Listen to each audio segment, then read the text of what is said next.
So this is flick.tech and I'm absolutely loving it. It's helping me put my hashtags together. It's helping me make things better in terms of what I'm working with, and I can use it with an app on my phone to copy and paste the hashtags that I've researched.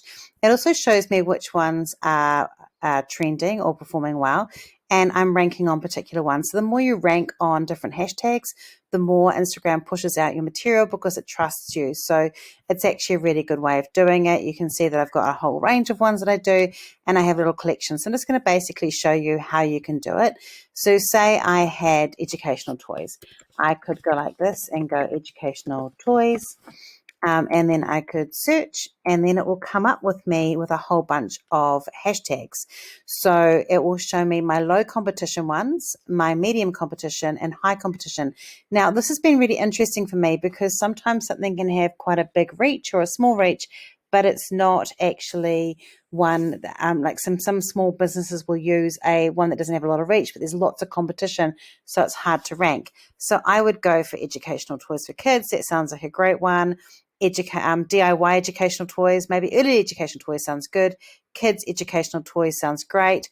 Educational toys online. And then I might get a couple of other ones. I might go for screen-free kids. And then in high competition, I might choose another one that's a high competition one, which is educational toys. Then I might go and find some other ones. I might say wooden toys. And so basically what I would do is I'd come up and get until I've got 30 of them. But I want most of them to be in this lower competition space. Obviously ones that say wooden toys Malaysia won't fit me, but maybe wooden baby toys would. And so I'd get a collection. I can save the collection, and then I can show you my collections here. I can then just copy and paste the collection. It will show me which ones are working really well and how often they're ranking. And it just means that I'm starting to improve my social media by having a better place for that. So marketing help, I'm getting, mark 3 means I was in the top 3 when people were searching for that. So my posts we found more easily. So it's kind of cool. I really like this. It is a paid thing. So it's only for people who, you can use the free, I think you can use the free plan just to search, but you can't save collections and things like that.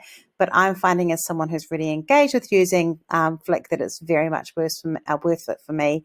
And I'm really enjoying looking at the analytics. It shows me a lot about my Instagram. I find it hard to get analytics around it. So I'm seeing things like seeing the increase of followers. I haven't been using it for long, so you can see that that's where there's a gap. How many people I'm actually reaching, how many profile visits, how many website clicks. And then it's also showing me the engagement rate. This is a really good engagement rate, and how many likes and comments. So it's actually showing me how I'm growing and developing, which I'm really enjoying. And this has been a really interesting thing for me. The busiest time is actually between 6 and 9, which is terrible because I quite often post because I'm free and I'm thinking about stuff around in the morning. So I'm trying really hard to move my stuff down into this space here more often to make things work. I just find it's a much easier way to understand it and move forward. And it's a whole lot of other tips. It's a cool wee platform.